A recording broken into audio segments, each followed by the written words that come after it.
This nation was founded by men of many nations and backgrounds. It was founded on the principle that all men are created equal, and that the rights of every man are diminished when the rights of one man are threatened. Today we are committed to a worldwide struggle to promote and protect the rights of all who wish to be free. It ought to be possible, in short, for every American to enjoy the privileges of being American without regard to his race or his color. In short, every American ought to have the right to be treated as he would wish to be treated, as one would wish his children to be treated.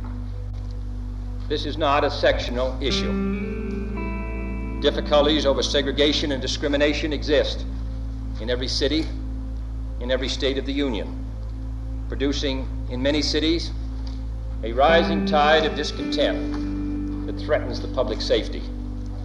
Nor is this a partisan issue. In a time of domestic crisis, men of goodwill and generosity should be able to unite regardless of party or politics. This is not even a legal or legislative issue alone. It is better to settle these matters in the courts than on the streets, and new laws are needed at every level. But law alone cannot make men see right. We are confronted primarily with a moral issue. It is as old as the Scriptures and is as clear as the American Constitution.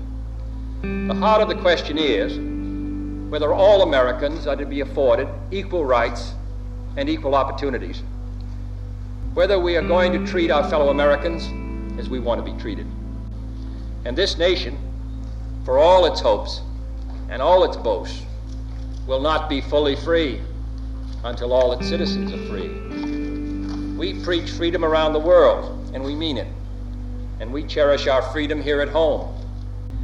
Now the time has come for this nation to fulfill its promise. The fires of frustration and discord are burning in every city, north and south. Where legal remedies are not at hand, redress is sought in the streets, in demonstrations, parades, and protests, which create tensions and threaten violence and threaten lives. We face, therefore, a moral crisis as a country and a people. It cannot be met by repressive police action. It cannot be left to increase demonstrations in the streets. It cannot be quieted by token moves or talk. It is a time to act in the Congress, in your state and local legislative body, and above all, in all of our daily lives.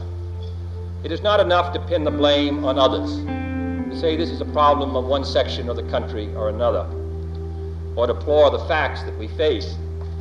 A great change is at hand, and our task, our obligation, is to make that revolution, that change, peaceful and constructive for all. Those who do nothing are inviting shame as well as violence. Those who act boldly are recognizing right as well as reality. That race has no place in American life or law. This is one country. It has become one country because all of us and all the people who came here had an equal chance to develop their talents. Unless the Congress acts, their only remedy is the street. We cannot say to 10% of the population that you can't have that right. Your children can't have the chance to develop whatever talents they have. That the only way that they are going to get their rights is to go in the street and demonstrate.